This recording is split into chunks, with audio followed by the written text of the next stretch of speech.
नमस्कार शेतकरी मित्रांनो, आम्ही संगमनेरकर या यूट्यूब चॅनलमध्ये तुम्हा सर्वांचं मनपूर्वक स्वागत। तर शेतकरी मित्रांनो, आता 16 जिल्ह्यातील शेतकरी बांधवांसाठी अतिशय आनंदाची बातमी समोर आलेली आहे। तर मग ती 16 जिल्हे कोणते आहेत आणि त्या जिल्ह्यातील कोणत्या जिल्ह्यातील किती शेतकरी बांधवांना पीक विमा हा मिळणार आहे ते आपण सविस्तर जाणून घेणार आहोत। तर मित्रांनो, यामध्ये 1 रुपया पीक विमा भरलेल्या शेतकऱ्यांसाठी ही आनंदाची बातमी आहे। तर मित्रांनो, आता या अगोदर सरकारने 1 रुपया भरून पीक विमा म्हणजे 1 रुपया पीक विमा भरायचा होता आणि बऱ्याच शेतकरी बांधवांनी राज्यातील 1 रुपयामध्ये आपला पीक विमा भरलेला आहे। आणि ज्या शेतकरी बांधवांनी 1 रुपयामध्ये आपला पीक विमा भरलेला आहे तर त्या सर्व शेतकरी बांधवांसाठी आता आनंदाची बातमी आहे। तर ही 16 जिल्ह्यातील शेतकरी बांधव म्हणजे 16 जिल्ह्यातील अपडेट आपण आजच्या व्हिडिओमध्ये सविस्तर असं जाणून घेणार आहोत। मित्रांनो, व्हिडिओला सुरुवात करण्यापूर्वी आपल्या यूट्यूब चॅनलवरती जर तुम्ही नवीन असाल तर आपल्या यूट्यूब चॅनलला नक्की सबस्क्राईब करा आणि व्हिडिओ आवडल्यास शेवटी आपल्या व्हिडिओला एक लाईक नक्कीच करत जा। चला तर मग मित्रांनो, व्हिडिओला सुरुवात करूया। तर नमस्कार मित्रांनो, मी कविता आणि स्वागत करते तुम्हा सर्वांचं आपल्या यूट्यूब चॅनलमध्ये।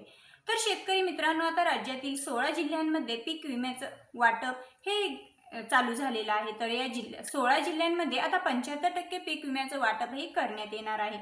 तर राज्यातील 16 जिल्ह्यांमध्ये पावसाचा खंड हा मोठ्या प्रमाणावरती पडलेला आहे आणि पावसाच्या खंडामुळे शेती पिकांचं नुकसान झालेलं आहे।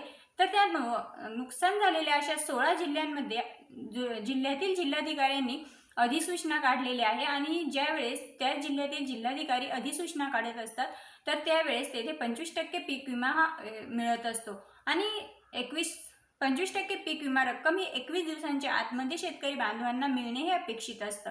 परंतु मित्रांनो, अद्यापही शेतकरी बांधवांच्या खात्यामध्ये तो पीक विमा हा जमा झालेला नाही आणि आता तो लवकरच शेतकरी बांधवांच्या खात्यामध्ये जमा होणार असल्याची माहिती समोर आलेली आहे।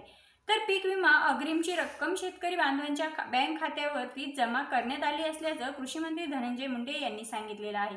तर मित्रांनो, काही शेतकरी बांधवांच्या खात्यामध्ये 10 सप्टेंबर पासून पीक विम्याची रक्कम जमा होण्यास सुरुवात झालेली आहे, परंतु काही शेतकरी बांधव अद्यापही यापासून वंचित राहिलेले आहेत। तर आता मित्रांनो, राज्यातील पीक विमा कंपनीने दुसऱ्या टप्प्यात 48,12,000 शेतकऱ्यांना पीक विमा हा देण्यात येणार आहे। तर मित्रांनो, आता विमा रक्कम ही लाभार्थी शेतकऱ्यांना थेट त्यांच्या बँक खात्यात वितरण करण्यास विमा कंपनीने सुरुवात सुद्धा केलेली आहे। त्याचप्रमाणे आतापर्यंत संबंधित विमा कंपनीने एकूण 1900 कोटी रुपये हे रक्कम देण्याचे मान्य केले आहे। म्हणजे शेतकरी बांधवांना 16 जिल्ह्यातील शेतकरी बांधवांना एकूण 1900 कोटी रक्कम ही देण्याचं विमा कंपनीने मान्यही केलेलं आहे।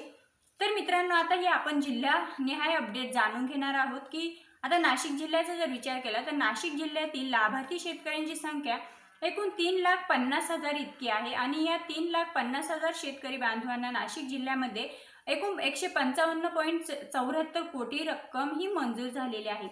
त्यानंतर जळगाव जिल्ह्याचा जर आपण विचार केला तर जळगाव जिल्ह्यामध्ये एकूण 16,921 शेतकरी बांधवांना 88 लाख रुपये 4,88,00,000 रुपयांचा निधी हा मंजूर झालेला आहे। त्यानंतर अहमदनगर जिल्ह्याचा जर आपण विचार केला तर अहमदनगर जिल्ह्यामध्ये एकूण 2,31,831 संख्या आहे शेतकरी आणि या 2,31,831 शेतकरी बांधवांना 160,28,00,000 इतका निधी हा मंजूर करण्यात आलेला आहे। त्यानंतर सोलापूर जिल्हा, तर मित्रांनो, सोलापूर जिल्ह्यातील लाभार्थी शेतकऱ्यांची संख्या 1,82,534 इतकी आहे आणि त्यासाठी 111,41,00,000 रुपये मंजूर झालेले आहेत सोलापूर जिल्ह्यासाठी।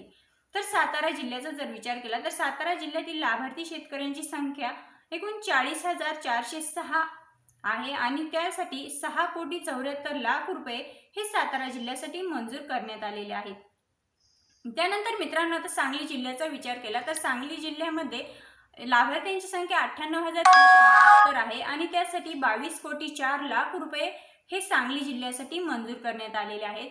त्यानंतर बीड जिल्ह्यातील लाभार्थी शेतकऱ्यांची संख्या ही सर्वाधिक आहे, म्हणजे 7,70,574 ही शेतकरी बांधवांची संख्या आहे आणि त्यांच्यासाठी 241,41,00,000 रुपये हे मंजूर झालेले आहेत। तर मित्रांनो, आता सातारा जिल्ह्यातील लाभार्थी शेतकऱ्यांची संख्या ही 40,406 आणि त्यांना मिळणारी रक्कम ही 6,74,00,000 रुपये आहे। त्यानंतर सांगली जिल्ह्याचा जर आपण विचार केला तर सांगली जिल्ह्यामध्ये लाभार्थी शेतकऱ्यांची संख्या ही 98,372 आहेत आणि त्यासाठी 22,04,00,000 रुपये हे सांगली जिल्ह्यासाठी मंजूर करण्यात आलेले आहेत। तर मित्रांनो, आता महत्त्वाचा जिल्हा म्हणजे बीड जिल्हा। बीड जिल्ह्याचा जर आपण विचार केला तर बीड जिल्ह्यातील लाभार्थी शेतकऱ्यांची संख्या ही सर्वाधिक आहे। 7,70,574 ही बीड जिल्ह्यातील शेतकरी बांधवांची संख्या आहे आणि यासाठी 241,41,41,00,000 रुपयांचा निधी हा बीड जिल्ह्यासाठी मंजूर करण्यात आलेला आहे। त्यानंतर मित्रांनो, बुलढाणा जिल्ह्याचा विचार केला तर बुलढाणा जिल्ह्यामध्ये एकूण 36,358 शेतकरी संख्या आहे आणि 18,39,00,000 रुपयांचा निधी हा बुलढाणा जिल्ह्यामध्ये मंजूर झालेला आहे।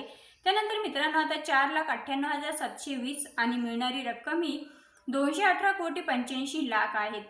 तर मित्रांनो, अकोला जिल्ह्याचा विचार केला तर अकोला जिल्ह्यातील लाभार्थी संख्या ही 1,00,000 आहे आणि त्यामध्ये रक्कम 97,29,00,000 रुपये आहे। तर मित्रांनो, आता ही जी काही जिल्हे आपण पाहिलेली आहे यामध्ये अजून कोल्हापूर जिल्हा आहे। कोल्हापूर जिल्ह्यामध्ये सुद्धा 228 एवढी लाभार्थी संख्या आहे आणि 228 लाभार्थी शेतकऱ्यांना फक्त 13,00,000 रुपयांचा निधी हा मंजूर झालेला आहे। त्यानंतर जालना जिल्ह्याचा जर आपण विचार केला तर जालना जिल्ह्यामध्ये 3,70,625 एवढी शेतकरी बांधवांची संख्या आहे आणि या 3,70,625 शेतकरी बांधवांना एकूण 160,48,00,000 इतकी रक्कम मिळणार आहे।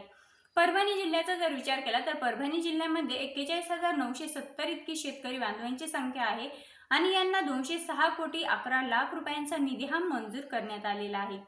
मित्रांनो, नागपूर जिल्ह्याचा जर विचार केला तर नागपूर जिल्ह्यामध्ये एकूण 63,422 ही शेतकरी संख्या आहे आणि यांना 52,21,00,000 रुपयांचा निधी हा मंजूर करण्यात आलेला आहे। आणि त्यानंतर लातूर जिल्ह्याचा जर आपण विचार केला तर लातूर जिल्ह्यामध्ये 2,00,000 इतके शेतकरी बांधव आहेत आणि 2,00,000 शेतकरी बांधवांना एकूण 244,87,00,000 रुपयांचा निधी हा मंजूर करण्यात आलेला आहे। मित्रांनो, आता अमरावती जिल्हा राहिलेला आहे तर अमरावती जिल्ह्यामध्ये एकूण 10,265 शेतकरी आहे आणि यांच्यासाठी 8,00,000 रुपयांचा निधी हा मंजूर करण्यात आलेला आहे। तर मित्रांनो, आता पीक विमा 2024 ची यादी जी आहे ती जिल्हाधिकारी यांच्या माध्यमातून अधिसूचना काढून जिल्ह्यातील महसूल मंडळ पात्र करण्यात आलेले आहेत। तर पात्र करण्यात आलेल्या महसूल मंडळांना पीक विमा हा शेतकऱ्यांच्या खात्यावरती म्हणजेच शेतकऱ्यांच्या खात्यावरती जमा करण्यात येणार आहे। तर मित्रांनो, आता यामध्ये 16 जिल्ह्यांचा समावेश आहे म्हणजे 16 जिल्ह्यांमध्ये पीक विम्याचे वाटप हे सुरू करण्यात आलेले आहे। तर ती 16 जिल्हे कोणकोणते आहे हे आपण जाणून घेतलेले आहे आणि त्यामध्ये असेल अमरावती, लातूर, नागपूर, कोल्हापूर, परभणी, सोलापूर, जालना, त्यानंतर अकोला, बुलढाणा, बीड, सांगली, सातारा, सोलापूर ही जी काही जिल्हे आहे, जळगाव, तर ही 16च्या 16 जिल्ह्यांमध्ये पीक विम्याचं वाटप हे सुरू झालेलं आहे। तर मित्रांनो, ही होती आजची महत्त्वपूर्ण अशी 16 जिल्ह्यांतील अपडेट। तर मित्रांनो, चॅनलवरती नवीन असेल तर आपल्या यूट्यूब चॅनलला एक सबस्क्राईब करा आणि व्हिडिओला एक लाईक करून आपल्या इतरही शेतकरी बांधवांपर्यंत व्हिडिओ नक्कीच पोहोचवत जा। पुन्हा भेटूया, तोपर्यंत जय हिंद, जय महाराष्ट्र।